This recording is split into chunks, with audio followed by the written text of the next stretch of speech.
ardiɗo lesdi Nigeria Bola Ahmed Tinubu omti jirgiwal lesdi wato Abuja Rail Mass Transit ngal doggata hakkunde pattule Abuja. Hukuma hakkilanki gallure Abuja hokki kongila waɗugo kugal man ha hitande 2017 dow cede dola America miliyon 824. Gebe 16 nder cede den bo laati nyamande on iga bankiru lesdi China wato China Exim Bank. Kuɗe nyiɓugo laabi Abuja Rail Mass Transit sendama yago gebe fere-fere jego.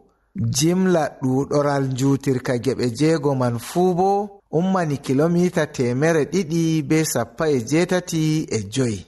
Ɗum timmini kuɗe yebre aran ɗum doggini fondo iga lewru Septemba hitande 2018 ha yago lewru March hitande 2020.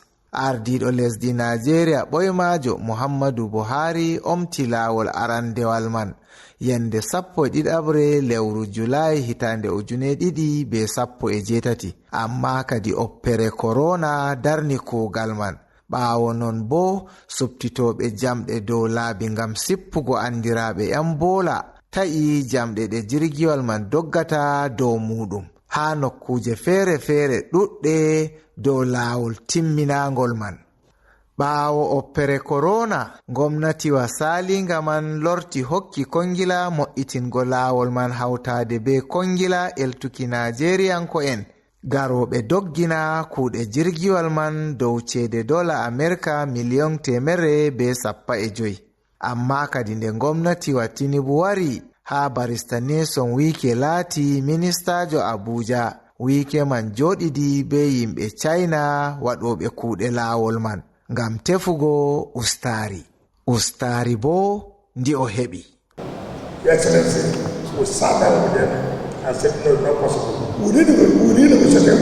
Barkama min joɗidi be maɓɓe min biɓe cede ɗen ɗuɗi. Hande ɓe gartiri ɗe dow dola America miliyon 17.5. Holli min keɓi ustari kombi dola miliyon 15.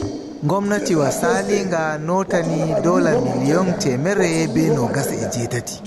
Hande ɗum nyalade seye on ha am. En ɗo bolwa dow taskara tammunde hesre wato Renewed Hope Agenda. Ɗo on laati fintinanki ummatore tammunde nden. Ummatore seyan jotta ɓe mbawan warugo nder wuro be koyɗum, ɓe kota be koyɗum. Yiɗɓe laarugo fijirde bol maggan jirgi jippa ha Moshood Abiola Stadium timmina laarugo magga fahin kota pattule maɓɓe.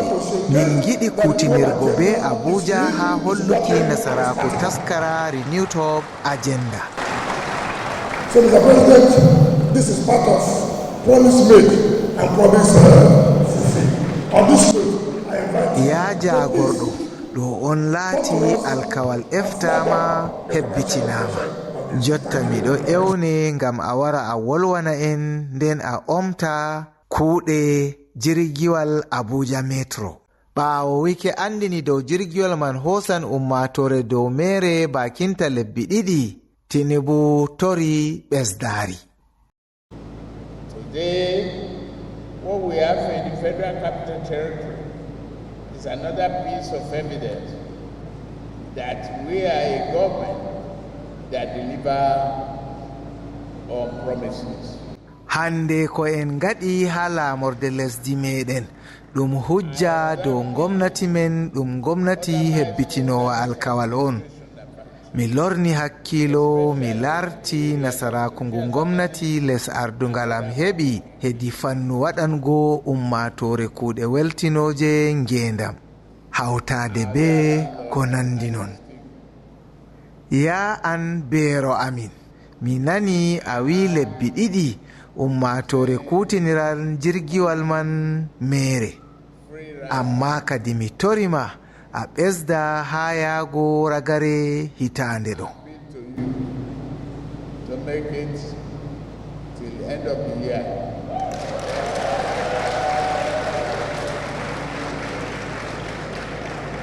hawrinde ngam omtugo fuɗɗitiggo kuuɗe jirgi lesdi man laati bana maare ngam wala jaamijo gomnati tedduɗo mo tawaka haton.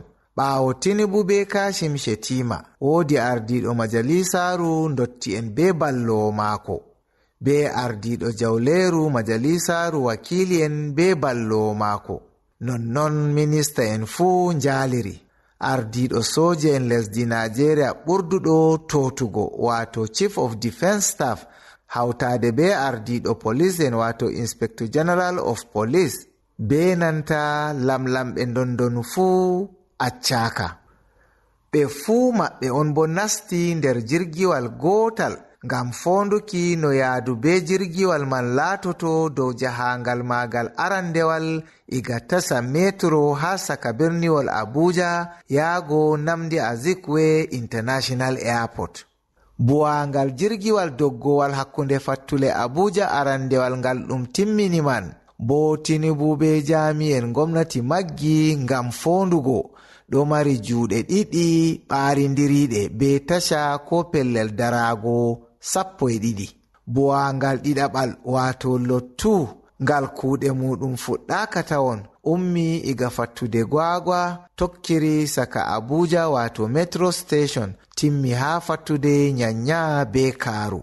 buwangal tataɓal bo wato lottiri hautan fattude Idu Kubwa amma tokkiran fattude gwagwa daidai Kagini be Bazango. buwangal nayaɓal wato lot 4 hautan fattude Kuje be Karshi. ha yake buwangal joyaɓal wato lot 5 ummi iga fattude Kubwa tokkira Buhari timmita ha Suleja nder diwal Niger. buwangal ragarewal wato jegowal ko bo lot 6 ummi iga pellel jipporde Abuja nde Nnamdi Azikiwe International Airport tokkira Kuje be Gwagwalada nden timmi ha Dobi.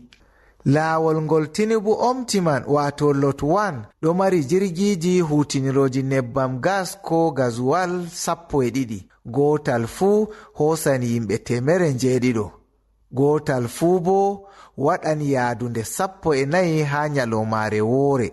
kanjum woni ngal hosan jimla pasinja 9,800 ha nyalomare woore fuu. jirgiji ɗiɗi tokkoji ha laawol man ha nyalade woore hosan pasinja jimla 39,200 ko bo hosan pasinja en 9,918 ha nyalɗe 25 nder lewru to a itti asawe be alat ha asawere fuu. gomnati lesdi Nigeria wawi waɗugo kuuɗe weltinoje ngendam ummatore sai ni ko laati ɓilla kanjum woni hakkilanki kuuɗe ɗen ɓaawo timmingo. laawol jirgi na bana buwangal mota ngal a tawata ɗo mari gasɗe amma mota ɗo fiya gasɗe ɗen yaha. to woodi ɓilla seɗɗa a tawa kosongal jirgi luuti dow jamdi ndi jirgi man doggata dow muɗum.